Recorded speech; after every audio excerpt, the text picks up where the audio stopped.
번째 왕입니다. 솔로몬 왕 이후로 거쳐서 세월이 많이 지나왔죠.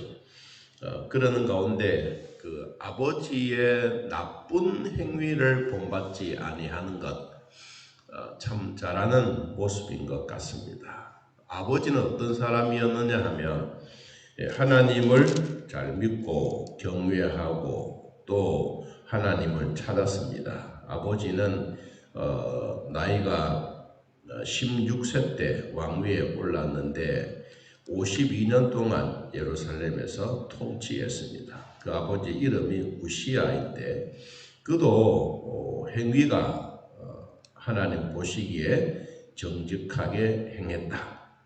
그리고 그 우시아 옆에 누가 있었느냐 하면 그의 고모였던 이 선지자 스가랴가 옆에서 늘 동행함으로써 왕이 다른 생각 가지지 못하도록 하나님과 함께 동행했던 그 일이었습니다. 그래서 하나님이 늘 도와주심으로 나라도 강성해졌다. 그렇게 표현을 하죠. 그런데 이제 우시아가 나이가 조금 들고 이제 말년쯤 되어졌을 때 그 마음 속에 이 교만한 마음이 들어갔다. 그렇습니다. 이 교만한 마음은 무엇이냐면 이 왕이 해야 할 권위, 왕이 해야 할 책임, 왕이 해야 할 그 일을 다 했겠죠. 그런데 제사장이 해야 할 일들을 넘보는 거예요. 왕은 나라를 통치하는 것이고 제사장은 백성들의 마음을 가지고 하나님 앞에 제사 드리는 일인데 우시아 왕이 하나님의 성전에 들어가서 이 향단에 분향하려고 하다가 문둥병이 걸렸던, 그래서 왕의 위치에서 왕궁에 살지 못하고 별궁에서 혼자 생활하다가 결국은 죽었습니다. 그가 이 왕묘실에 들어가지 못하고 왕묘실 접한 땅 가까운 곳에 장사되었더라. 그렇습니다. 자, 그의 삶에 대한 이 부분들을 자기의 아들 요담이 보고 나는 성전에는 절대로 들어가지 말아야 되겠다. 자, 그 마음을 먹고 오늘 본문에 그렇게 기록해 놓은 것입니다. 2절에 한번 봅니다. 요담이 그의 아버지 우시아의 모든 행위대로 여호와 보시기에 정직하게 행하였으나 여호와의 성전에는 들어가지 아니하였고 백성은 여전히 부패하였더라. 이 우시아가 정직한 대로 또 요담도 하나님을 믿는 정직한 대로 잘 했지만 하나님의 성전에 들어가지 아니하는 그 이유는 아버지가 제사장의 역할, 제사장의 직무를 대신해서 감당하려고 하다가 이 문둥병이 생겨져서 그래서 급히 하나님의 성전에서 쫓겨남을 당했습니다. 그 일을 아들이 아는 것이죠. 그래서 그는 성전에 들어가지는 않았습니다. 자, 그런데 성경 말씀에 보니까 그래도 이 요담이 열심히 했던 일 가운데 하나가 무엇이냐 하면 이 3절입니다. 3절에 그가 여호와의 전 윗문을 건축하고 이 증축하는 일을 아직도 그래도 한 거예요. 그러니까 아버지가 성전에 들어가서 문둥병이 되어져서 왕실 묘실에도 들어가지 못했던 그 아버지였지만 아들은 이것이 아니구나 이런 것을 깨닫고 그래도 하나님의 전을 중축하고 주변에 있는 성벽들을 중축하고 그러한 나라의 일들을 많이 하게 된 것입니다.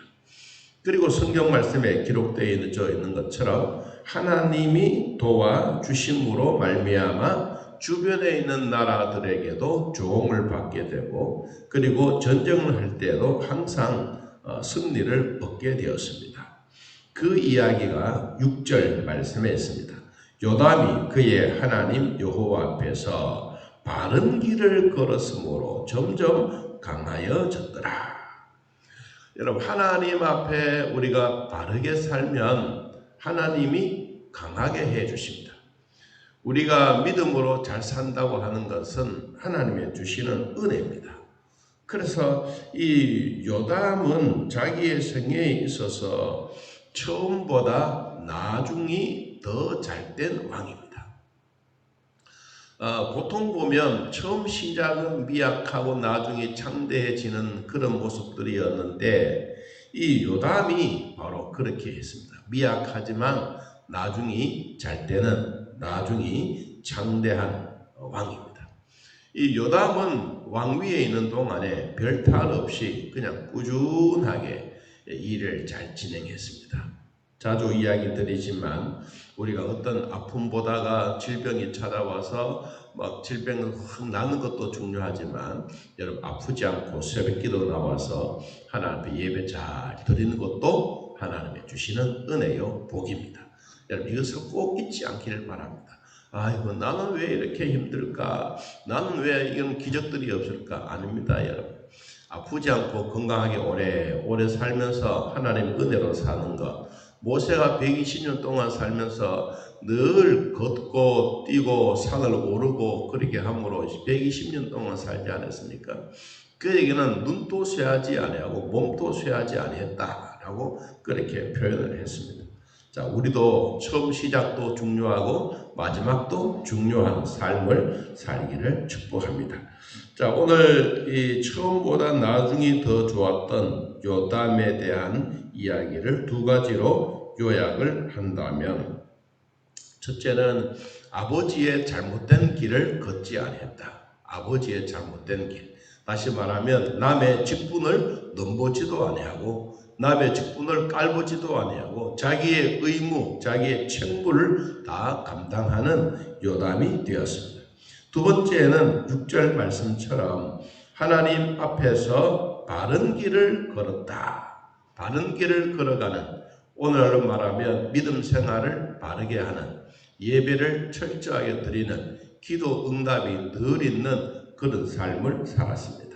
그가 살아가면서 바른 길을 걸었던 이 자체야말로 오늘날 우리들에게도 아주 귀감이 되는 것을 보게 됩니다. 하나님 나라 위에서 살아가는 사랑하는 성도 여러분, 여러분의 가정에도 여러분에게도 하나님 앞에 바른 길을 걸어가기를 축복합니다. 그러면 하나님은 어떻게 하십니까? 점점 강하게 해 주십니다. 내가 강하게 되게 하는 것이 아니라 하나님이 강하게 하셔야 되는 것입니다. 우리가 예배를 드릴 때에도 내가 잘 드리는 예배가 중요하다고 생각하시죠? 내가 잘 드려야 됩니다, 예배도. 그런데 내가 드리는 예배를 하나님이 받으시는 것이 더 중요합니다. 우리가 예배를 잘 드리는 것, 그 얼마나 소중하지 않습니까? 철저하게 드리는 것 귀하지요. 여러분, 그것보다 더 중요한 것은 내가 드리는 예배를 하나님이 기뻐 받으시는 예배가 훨씬 더 중요한 것입니다. 그러므로 우리 인생에 있어서 여호와 앞에서 바른 길을 걸어가는 우리의 삶이 되시고, 오늘도 거룩한 주일에도 하나님의 주신 은혜가 있기를 예수님의 이름으로 축복합니다. 하나님